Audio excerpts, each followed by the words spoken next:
மகன் என்று சொல்லக்கூடிய ஒரு அடையாளத்தை நாம் தரித்து கொள்ள வேண்டும். உன் பேச்சின் மூலமாக, உன் உடையின் மூலமாக, உன் நடையின் மூலமாக, உன் பார்வையின் பார்க்கிற மூலமாக, உன்னுடைய ஒவ்வொரு அசைவும் உனக்குள் இருக்கிற தேவன் வெளிப்பட வேண்டும். உனக்குள் இருக்கிற தேவன் வெளிப்பட வேண்டும். நமக்கு தேவை சமாதானங்க, வேற எதுவும் வேண்டாம்.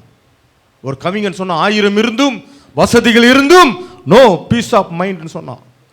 கை தட்டினா 10 பேர், எத்தனையோ கோடிக்கு அதிபதி, ஆனா சமாதானம் இல்லை.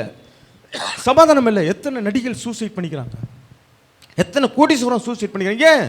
சமாதானம் இல்லை. ஆனா தேவன் நமக்கு கொடுத்த இந்த வாழ்க்கையை போதுமென்ற மனமே பொன் செய்யும் மருந்து நமக்கு தேவன் அள்ளி அள்ளி கொடுக்குறதான். ஏன்னு கேட்டால் இந்த பூமியின் நிறைவும் அவருடையது. அப்பாவுடைய சொத்து யாருக்கு வரும்? பிள்ளைகளுக்கு தான் வரும். பிள்ளைகளுக்கு தான் வரும். நீ கேட்க வேண்டிய விதம் இருக்கிறது. என்னை நோக்கி கூப்பிடு, நான் உனக்கு உத்தரவு கொடுப்பேன். நீ அறியாததும் எட்டாததுமான பெரிய காரியங்களை தான் செய்ய தான் சொல்றாரு இயேசுப்பா. சின்ன காரியம் இல்லை, பெரிய காரியம். பெரிய காரியம். முதலாவது என்னுடைய ராஜ்யத்தை தேடு, என் நீதியை தேடு, அப்பொழுது இவைகள் எல்லாம் எப்படி கொடுக்கப்படும்? கூட கொடுக்கப்படும். போனஸ், இன்ட்ரெஸ்ட், இன்சென்டிவ் எல்லாம் சேர்த்து கொடுக்கறது தான் நம்ம இயேசப்பாவுடைய கடன். அவர் நம்ம கூப்பிடுற விதம் வேற. முழு உள்ளத்தோடு தேடு. என் அன்பு தேவ பிள்ளைகளே, அடையாளம் நமக்கு மிக முக்கியம். கடவுளுக்கே ஒரு அடையாளம் இருக்கும்போது சாதாரண மனிதர்களாகிய உனக்கும் எனக்கும் ஒரு அடையாளம் தேவை. எஸ்ஐயா சொன்னா, சங்கீதக்காரன் சொன்னா, பவுல் அடிகளார் சொன்னாங்க. 3 பேர் அடையாளத்தை பற்றி மென்ஷன் பண்ணாங்க. அந்த அடையாளம் உனக்கும் எனக்கும் வேண்டும். என் அன்பு தேவ பிள்ளைகளே, அடையாளத்தை நாம் நம்மை விட்டு பிரிக்கக்கூடாத அளவுக்கு நாம் மிகவும் எச்சரிக்கையோடு ஜாக்கிரதையோடு காணப்பட வேண்டும். கிறிஸ்துவலாகிய நீங்களும் நானும் தேவ பிள்ளைகள் என்ற அடையாளம் நமக்கு மிக முக்கியம். இன்னொன்று, இயேசுவின் பிள்ளைகளுடைய அடையாளம் குறித்து நான் பேசலாம். இன்னொரு முறை நான் பேசுவேன், இந்த இடத்துல வந்து பேசுவேன். இயேசப்பாவுடைய பிள்ளைகளுடைய அடையாளம் என்னவென்று, பிசாசு மேற்கொள்ளுகிற அடையாளத்தை பேசின அடியேன் தேவனுடைய பிள்ளைகளுடைய அடையாளம் என்னவென்று பைபிளில் போடுவது. நமக்கு தேவை ஆசீர்வாதம், நமக்கு தேவை சமாதானம்.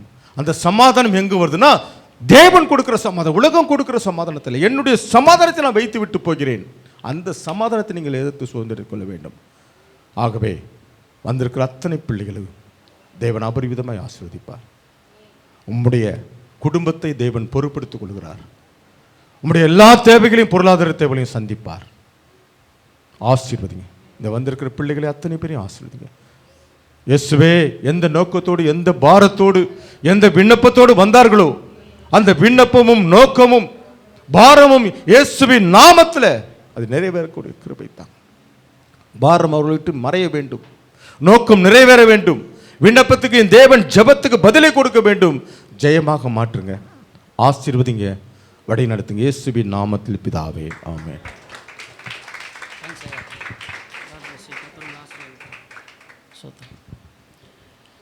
எத்தனை பேருக்கு ஆண்டவர் பேசினார்? ஆண்டவர் பேசினாருன்னு சொல்லி கை தூங்க பார்ப்போம். ரலையில சொல்லுமா, சத்தமாக சொல்லுமா? நம்ம இன்பநாதன் ஐயா வந்து ஒரு சின்ன ஜபம், காணிக்கைக்காக ஒரு ஜபம். நம்ம ஜெயச்சந்திரன் ஐயா வந்து ஒரு சரணம் பாடுவார்.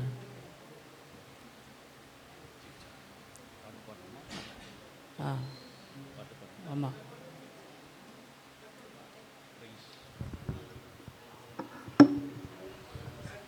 Praise the Lord. Hallelujah. Hallelujah. கர்த்தர் நல்லவர். ஹல்லேலூயா. எல்லாரும் சத்தத்தை உயர்த்தி பாடுவோம். கூப்பிடும் நீ பதில் கொடுப்பார், குறைகள் எல்லாம் நிறைவாக்குவார்.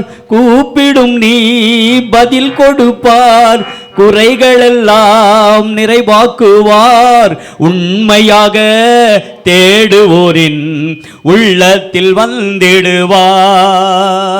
உண்மையாக தேடுவோரின் உள்ளத்தில் வந்திடுவார். கொண்டாடுவோம் கொண்டாடுவோம், கவலைகள் மறந்தே நான் பாடுவேன். கொண்டாடுவோம் கொண்டாடுவோம், கவலைகள் மறந்து நான் பாடுவோம். இயேசு ராஜா வந்திருக்கிறார், எல்லோரும் கொண்டாடுவோம், கைதட்டி நான் பாடுவோம். இயேசு ராஜா வந்திருக்கிறார், எல்லோரும் கொண்டாடுவோம், கைதட்டி நான் பாடுவோம். மனதுருக்கம் உடையவரே, மன்னிப்பதில் வல்லவர். மனதுருக்கம் உடையவரே, மன்னிப்பதில் வல்லவர். உன் நினைவாய் இருக்கின்றார், ஓடிவா என் மகனே. உன் நினைவாய் இருக்கின்றார், ஓடிவா என் மகளே. கொண்டாடுவோம் கொண்டாடுவோம், கவலைகள் மறந்து நான் பாடுவோம். கொண்டாடுவோம் கொண்டாடுவோம், கவலைகள் மறந்து நான் பாடுவோம். இயேசு ராஜா வந்திருக்கிறார், எல்லோரும் கொண்டாடுவோம், கைதட்டி நான் பாடுவோம்.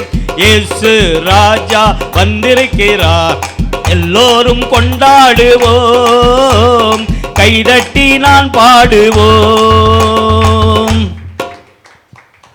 ஐயா ஜெயச்சந்திரன் ஐயா அவர்கள் வந்து ஒரு பாதி பாட்டு பாடுங்க, பாடிட்டு ஜெபம் பண்ணுங்க. அல்லேலூயா. பிறந்தார் பிறந்தார் வானவர் புவி மானிட புகழ் பாடிட பிறந்தார். அல்லேலூயா. வானவர் புவி மானிட புகழ் பாடிட பிறந்தார். மாட்டு தொழுவம் தேர்ந்தெடுத்தார் மாதேவ தேவனே. மாட்டு தொழுவம் தேர்ந்தெடுத்தார் மாதேவ தேவனே. மேன்மை வெறுத்தார் தாழ்மை தரித்தார் மாத்தியாகியாய் வளர்ந்தார். மேன்மை வெறுத்தார் தாழ்மை தரித்தார் மாத்தியாகியாய் வளர்ந்தார். மாத்தியாகியாய் வளர்ந்தார். பிறந்தார் பிறந்தார் வானவர் புவி மானிடர் புகழ் பாடிட பிறந்தார்.